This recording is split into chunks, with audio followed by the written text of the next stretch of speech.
ni kurom hene ya no no so osom no na wo mamu wutimi sori di nipa ni kurom hene atem na nipa yin ka bi kire wa wo watwe phone e de camera si wo so se wo de wo buru nua na wo wi a wa sena da manfo se nipa bia ne be kasa tia wo kurom hene no wo beto ne kurom na wo na akoko dabi bia nsoro bia wo wiase ne ewom sesei wo ne ye wi uwu a wokọ mesibu wu a mekọ ye ka ma ba ate ase se akonya tuntum wo nim no ma bade ye ya aye tuntum wo pekọ na apacha wa wo de ben pekọ bi na mfa so mpacha wo yo me chia ahwefo yina na mede nananom ne twedi ampo Nyankopon asumdwe amabe edin kare na nse yebete se na binum be demonstration be ye no baby e be san de duabo binum tatato na saade he okoso na eyem sere se sentira awoti ukrom na ubie wano a utwabo bihine wuti ukrom ukro ne awotime oso wo hene ne a wosom no ni bisu wo hene ne wo de krom a ono so wosom no na wutimi sori etwabo nipa no di krom hene etwabo na senabo sene kwase ade ni jimi nyina ama no na uwie na nipa yin so koka bi kire wo koka bi kire wo se wo so krom hene sebe ne wo kan ono so saara bia wa twefo e de camera si wo so akogina abontinim elbodua minua sa dua bode wo boyi wa dwene mu ye wo san se wo ti wo na wo krom hene ya ho na wo som no na bisu ni krom hene ya ho no so wo som no na wo mamu wutimi sori di nipa yin krom hene atem na nipa yin ka bi kire wa wo watwe phone e de camera si wo so se wo de wo buru nua na wo wi a wa sena da manfo se nipa bia ne be kasa tia wo krom hene no wo beto ne krom na wo na akoko sabe asante foto da ho ye doma bia aya yetime dwen ho kwa akira ye ntiase still na aya me se hu se wiase ya dare still ya aya me se hu se wiase sesa baby wiase akwa dui enemrem sa nu ndwa ne sa ne o man ya ho ye ho dwen sa ya adwuma moa dabi bia nsoro bia wo wiase ne ewom sesei wo ne ye wi uwu a wokọ mesibu wu a mekọ enti wuntimi fa wo hunahuna na wo kasa dodo ne nnoma bi atete na wo ye he wuntimi fa ma hunahuna bi ye ka ma ba ate ase se wo kasa tia me he na meso me kasa tia wo he ne ade bia de bede ye wa anya wo dan he na wan fa anya wo nua enti sa wo de bi ye me a meso me de be ye wo enti duaba ho boye ho ane ho bo hu dua because say ya kasa wo de se hu dua de ho boye comedies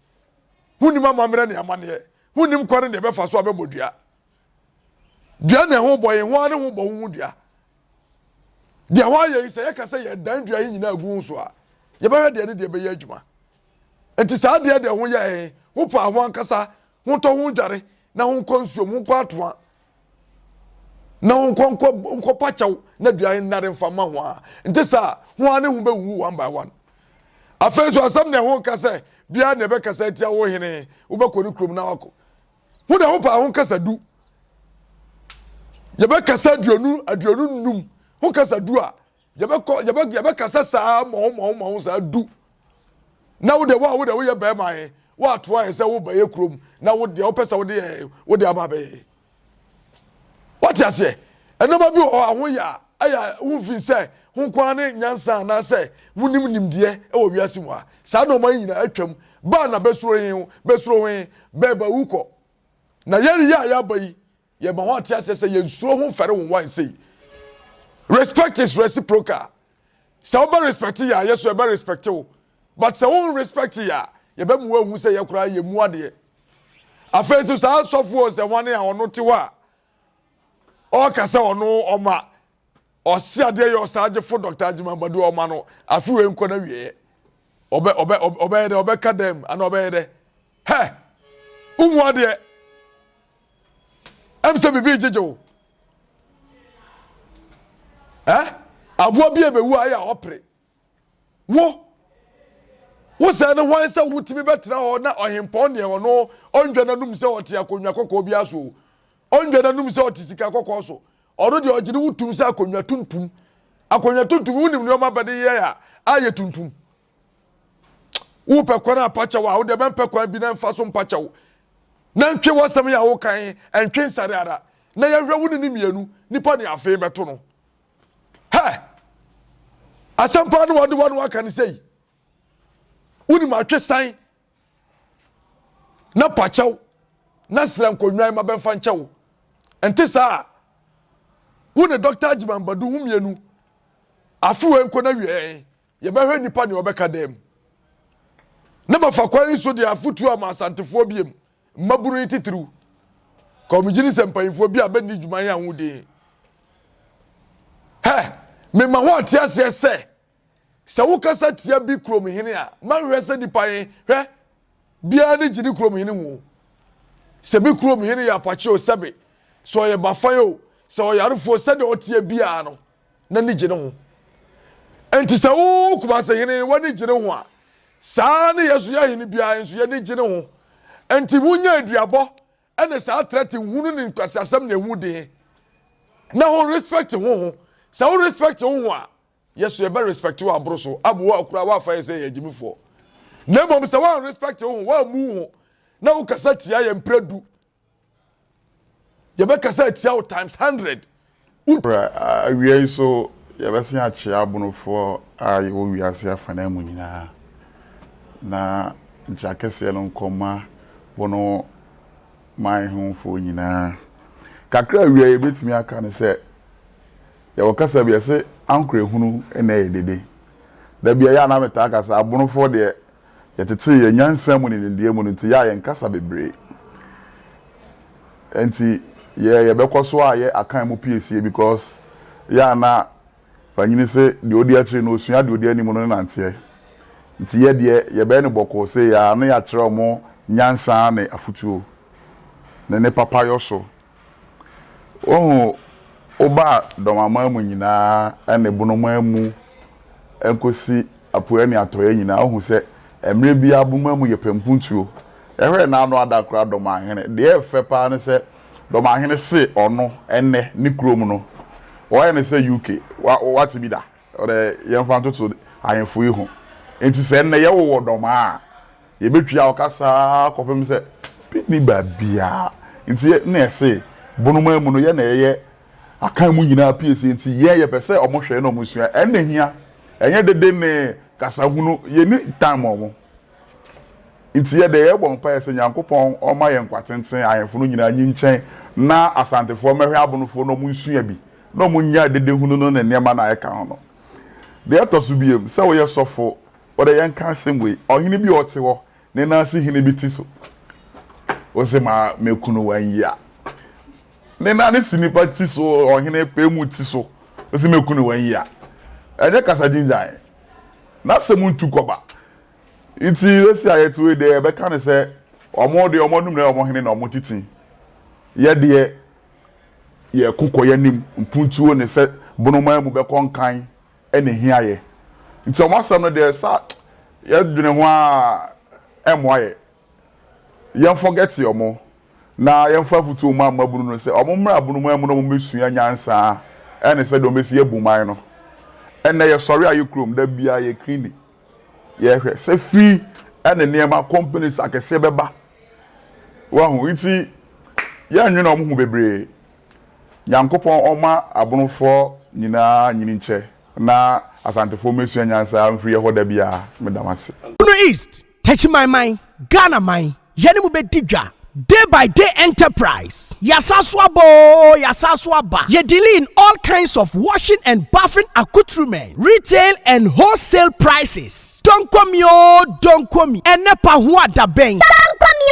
don't come enepa ho adaben ya titu so say who selewa atufuobo detergents no ye wono assorto small medium and a big size Duffy Mosaic Lavita, Cleansoft, Mada, Boom, So Clean. Detergents no yaw bucket mu de so ho. Bit say Cleansoft, Mada, Oro, Seminar no so de, Abusu say tam, Seminar biti say, day by day so, Chris, Della, Obolo Jumbo, Jama, Avel, Pella, Aqualis, Colors, Santex, Clearsoft, Mada, Nora, Kente, Dr. X, Athena, Flash, Oro, Easy, Saba no yawana kesiane nketwa, Kabalik Soul, Oli, Diva, Camel, Killer, Kedu, Luck, Cindy, Anna, Power Plus, Royal Leather, Medisoft, Meditwist, Jumbo Aqualis, Miss Paris, X-Men, Fresh Soap, Bella, Lifeboy, Magico, Nakesiane Nketwa, Alata Semina, Imperial Leather, Maya, Blinko, Sunlight, NFA, hello. Emano so sewako feature na wanya line no. Yas pad, proper pad, soft care pad, next pad, play me pad, Momo, blessing pad, yawani different colors, comfits. And Mati amukwa one so no comfort pad no, and also ye will be ewa yasuo ye. Disinfectant Dettol no so ye will mu assault ye will mother Dettol, Camel, small, medium, and a large original Dettol. And kwala pampers no so de QT, JK, soft care, na kesie ne nketwa na dantemu, sweet baby, pull up, sunny pampers, blimmy pampers. Sewon certain fifre now pe wipe so de ye will soft care wipe. Tamine halitosis aje will say aboswana. Ye dealing all kinds of Pepsodent 1, 2, 3, Pepsodent Charcoal, Close Up, Charlie, Tigard, and Angola. And tuntumo hawa demo swa. Ya wande kwe enini spray, Sasso, Fatala, Heaven, Fast Kick. Sawo bekoto de tekwa otu sperere so de. Tiro no so ho, Coco, Pride, Natural, The Lords, Soft Care, and Nadva Tiro. Eye toilet roll. And tadina ye fiama usia, and kikawano edasu muana. Parazone ehiyamau. Mada Parazone, small and a big size. Bling Parazone, small and a big size. Se uwa chichini benche na witimi mba ya suya ya. Die hiani sa obefreye. And your man yebe package de kama. Ni adi ya sende o. We accept Momo. Yeji Momo. Ube to me a free day by day enterprise. Ewa umatufo iso. 0544 644 852. A day by day enterprise ana. Ya titu say who. Eye don't come me. Don't come me. Don't come Otumfuo. Hwehwɛ day by day enterprise ɛwɔ Tachimai Sunyai station Abronsai na ɛwɔ akyire hɔ pɛɛ no day by day so yɛ kankan Otumfuo day by day enterprise can do spirit day by day so and never wonder Otumfuo.